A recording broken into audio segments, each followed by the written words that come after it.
睡前听完一本书，今天我们读人性的弱点。你有没有在深夜里望着天花板，回想今天和别人的对话，心里涌起一丝无奈？那些小小的误解，那些无心的争执，仿佛一根根细刺扎在心上，让你忍不住想，为什么人与人之间总有那么多摩擦？为什么我们总在无意中伤害别人，也被别人伤害？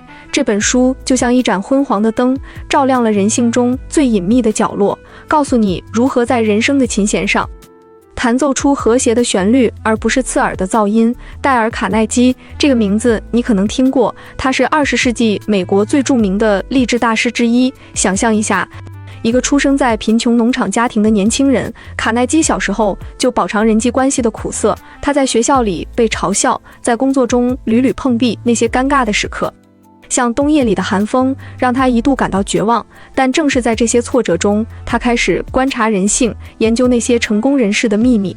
1926年，他创办了公共演讲课程，帮助无数人克服恐惧，赢得人心。写作人性的弱点的动机很简单，他想分享那些从生活中提炼出的金律，让普通人像他一样，从人际的泥沼中爬起，找到属于自己的光芒。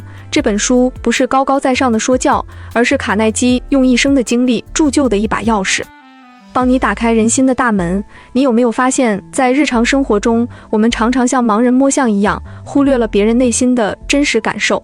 卡耐基从一个又一个真实的故事入手，带我们走进人性的迷宫。让我们从头说起吧，就像讲一个漫长的旅程。首先，他讲到人际关系的根本原则，不要批评、谴责或抱怨。想象一下，你的上司在会议上指责你犯了错，你的感觉如何？那种被当众羞辱的滋味，像一口苦涩的咖啡，咽不下去。卡耐基分享了林肯的故事。那位伟大的总统本来要写信痛斥一位将军的失误，但他在信封上停顿了片刻，想起自己的年轻时也犯过类似错误，最终撕掉了那封信。你可能也想过，为什么我们总爱挑别人的刺？因为批评往往像回力镖，砸伤别人，也反弹回自己。卡耐基用生活化的例子告诉你，赞美才是真正的武器。比如，一个推销员面对难缠的客户，不是争辩，而是真诚地说，我欣赏您对产品的挑剔，这让我学到很多。结果呢，订单到手，人心也赢了。接着，他深入到如何赢得别人好感的艺术，记住别人的名字。这听起来简单，却像一缕晨光，能照亮整个房间。卡耐基回忆起罗斯福总统，那位在白宫的领袖，即使对仆人也叫得出名字，让人感到被尊重。你有没有在聚会上忘了朋友的名字？那尴尬的沉默，像房间里的空气突然凝固。卡耐基教我们，成为好的倾听者，不是喋喋不休地谈自己，而是问您最近怎么样，让别人感受到被重视。有一个故事，一个商人去见一位大亨，本来想推销产品，却花了2个小时听对方谈他的爱好养狗，结果不但成交，还成了朋友。这不是技巧，而是对人性的洞察。每个人都渴望被倾听，像沙漠里的旅人渴望一泓清泉。然后转折来了，如何改变别人而不引起怨恨。这部分像人生的一个岔路口，许多人走错了，就跌入冲突的深渊。卡耐基强调，先承认自己的错误。想想吧，你和伴侣吵架时，如果先说对不起，我刚才太冲动了，那种冰冷的空气会不会瞬间融化？有一个工厂老板的故事，他本想解雇一个懒惰的员工，但先问你最近有什么困难吗？原来那员工家里有事，心神不宁。老板的理解像一缕暖阳，融化了坚冰，员工从此勤奋起来。卡耐基还讲到，避免直接命令，用提问引导，比如不是说去做这个，而是问你觉得这个主意怎么样，这让别人感到参与，像在共同谱写一曲乐章，而不是被强迫的奴隶。再往下是如何让别人喜欢你的想法。卡耐基用戏剧化的例子描述了一个销售员如何让客户自己说出产品的优点，而不是生硬推销，就像在雪夜的火炉边轻轻引导谈话的方向，让火苗自然燃烧。还有领导力的部分，他分享了如何处理团队冲突。想象一个办公室，同事间剑拔弩张，像暴风雨前的乌云。卡耐基建议用微笑开始，用欣赏结束。有一个公司经理的故事，他面对罢工的工人，不是镇压，而是召集大家，诚恳地说，我理解你们的难处，让我们一起找解决方案。结果风暴平息，和平降临。这些故事不是虚构，而是从生活中截取的片段，像一幅幅黑白照片，记录着人性的起伏。冲突在于我们的本能是自私，防御转折在于当我们学会移情，世界就变了模样。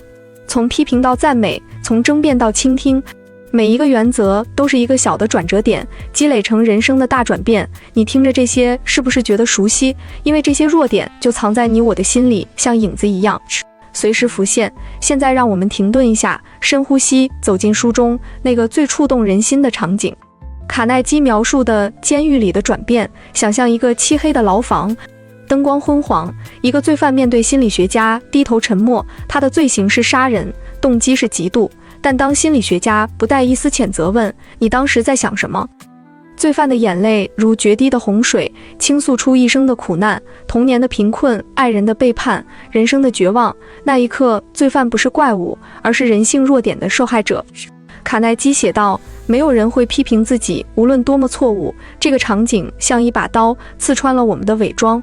你有没有发现，我们每个人都像那个罪犯，在内心的监狱里囚禁着自己的弱点，情绪在这里达到高潮，从外在的指责到内在的理解，那种释然的泪水混合着悔恨与希望。停顿，想想吧，那昏黄的灯光下，罪犯的哭泣声回荡在牢房，像一曲悲壮的琴弦，弹奏出人性的脆弱与坚强。这不是故事的结局，而是领悟的开始。让我们从绝望中抬起头，看到一丝曙光。从这些故事中，卡耐基提炼出人性的核心。我们都是弱点的奴隶，但也能成为主宰者。生与死不过是人际关系的隐喻，批评杀死关系，赞美赋予新生。命运不是天定的，而是我们如何应对人性的苦难。你可能也想过，为什么生活总有那么多荒谬？因为人性本弱，我们爱争辩，爱自夸，爱回避错误。但卡耐基的哲理像一盏灯，照亮了出路。通过理解别人，找到内心的希望。想想人性的本质，它是镜子，映照出我们的自私与慷慨。卡耐基的金句：你对别人感兴趣的程度，决定了别人对你的兴趣。这不是技巧，而是对人生的领悟。在苦难中，我们学会爱与责任，不是强迫别人改变，而是先改变自己。活着的价值就在于对抗这些弱点，像史铁生在命若琴弦中拉着那根断了的弦，坚持弹奏。荒谬的人生需要我们用移情来寻找意义。卡耐基告诉我们，人性弱点不是诅咒，而是机会。当你真诚赞美别人时，那一刻的温暖像血液里的火光，融化了孤独，升华到更高层面。这本书教我们，人与人之间的连接是对抗命运的武器。在一个充满误解的世界里，选择理解就是选择希望。情绪从绝望转向领悟，再到释然。你会发现，改变别人从改变自己开始。那种释然像秋叶飘落，安静而深刻。哲理金句：赢得争论的唯一方式就是避免争论。停顿，让这句话在你心里回荡。听着这些，你是不是觉得人生的琴弦本就易断，却能在理解中重生？人性的弱点不是一本教你操纵别人的书，而是帮你找回内心的和谐。在这个快节奏的世界里，停下来倾听别人，或许就是最大的智慧。谢谢你今晚陪伴我一起走过这个人性的旅程。现在我想问你一个问题，你最近一次真诚赞美别人是什么时候？它改变了什么？想想吧，或许答案就藏在你的下一个对话中。晚安，愿你的梦里满是温暖的人心。